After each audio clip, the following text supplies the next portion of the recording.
provocou uma crise económica, aquilo que no fundo vos venho contando e que vos venho falando sobre os contratos que se vão ter que negociar e os despedimentos, a necessidade dos bancos renegociarem para que os particulares possam fazer os seus pagamentos e que as empresas possam fazer os pagamentos. Tudo isso vai, no fundo, desencadear uma onda de criminalidade. Estamos mais ou menos cientes disso e estamos mais ou menos cientes que essa onda de criminalidade vai ser principalmente a criminalidade violenta.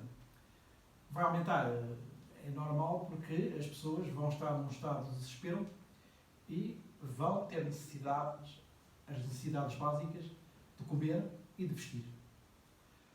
Ora, os apoios que até ao momento temos estado a ver que os governos da Europa, do mundo, mas o que nos interessa, o governo de Portugal está a conceder, vai remediar aqui, acolá, além, mas estou em crer que realmente as classes baixas não vão ter acesso a estas pequenas ajudas, nomeadamente aqueles que já por si tinham dificuldades em ter trabalho e o trabalho que tinham todos era trabalho não sempre seguro.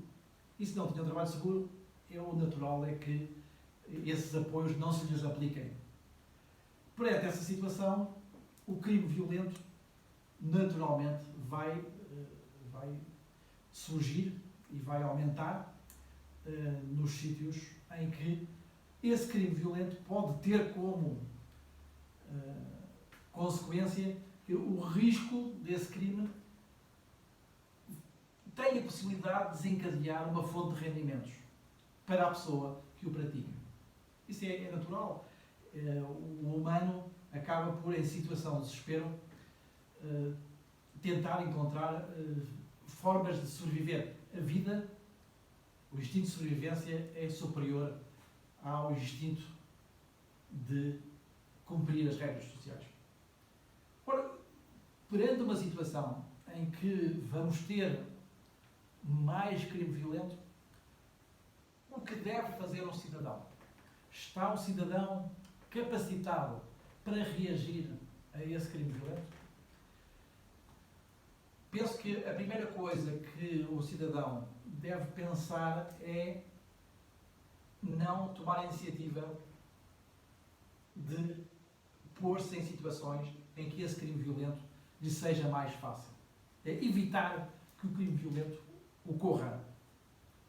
Porque depois nós estamos conscientes que as forças da autoridade, no primeiro impulso,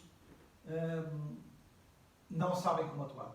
Neste momento, estamos um pouco naquela situação, nós não estamos num país da Europa Central ou um país em que a autoridade se faz, no fundo, respeitar na rua. Ainda há pouco tempo vimos um polícia com arma na mão a fugir de pessoas que o estavam a perseguir depois de um funeral.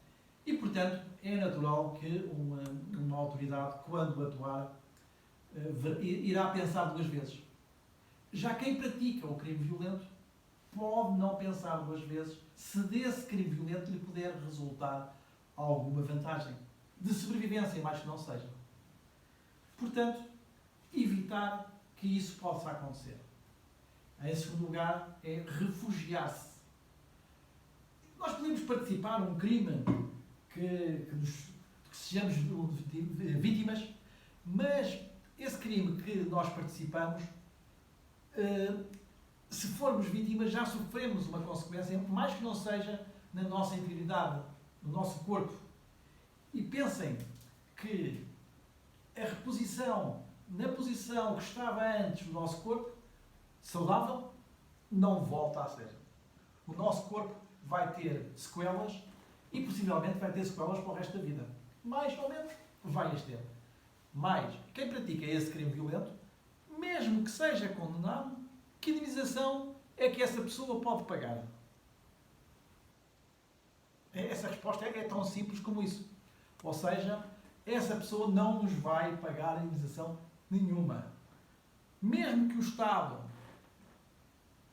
e contratem um advogado para conseguir obter do Estado uma indenização por vítima, essa indenização não vai repor a posição em que estavam antes. Ou seja, mais do que participar, é preciso evitar que tenhamos que participar. O cidadão normal, o cidadão que... Não estou a dizer que quem pratica o crime violento não seja normal, mas o cidadão que não pratica crimes violentos terá que pensar que, mesmo que participe, nunca vai pôr-se na situação que estava antes, de saúde física, e não vai conseguir ser compensado pelo aquilo que sofreu.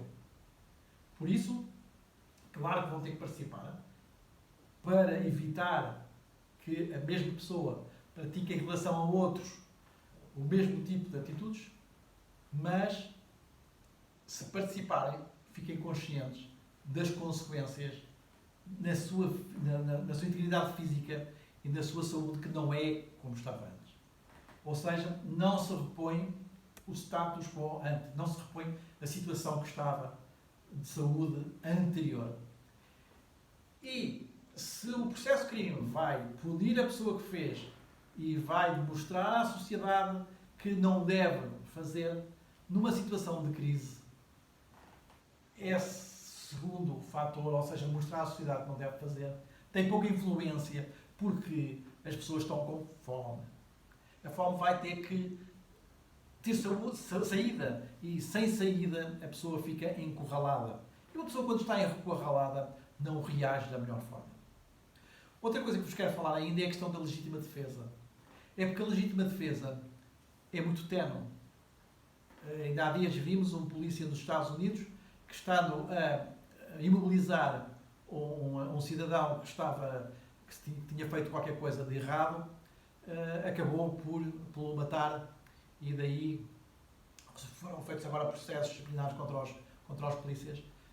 O certo é que o que é importante retirar daqui é que a legítima defesa acaba por ser perigosa, porque pode derivar daí a morte da pessoa que nos está a agredir. E pode derivar daí também o mal físico à pessoa. Claro que todos nós pensamos, mas poderemos defender-nos e devemos defender-nos, mas também devemos evitar a situação para que a nossa defesa não possa resultar num dano ainda mais grave e sermos nós depois as pessoas que vão ser julgadas em tribunal. É o caso, por exemplo, da pessoa que está em casa, pega numa caçadeira antiga, dá um tiro à pessoa que está a roubar os seus bens e vai responder a tribunal por um crime de homicídio ou tentativa de homicídio, como queiram, ou de ofensa à integridade física. Portanto, neste momento, aquele conselho que vos dou é terem cuidado por onde andam, o que fazem, a que horas fazem. As coisas mudaram. A sociedade portuguesa não é a sociedade portuguesa pré-Covid. O PC que vos falo. A sociedade mudou. E é isso que vos peço que tenham muita atenção. E é isso que, quando forem para o tribunal fazer uma queixa, devem pensar que não vão ficar na situação anterior. E por isso deviam ter percebido que a situação atual é diferente.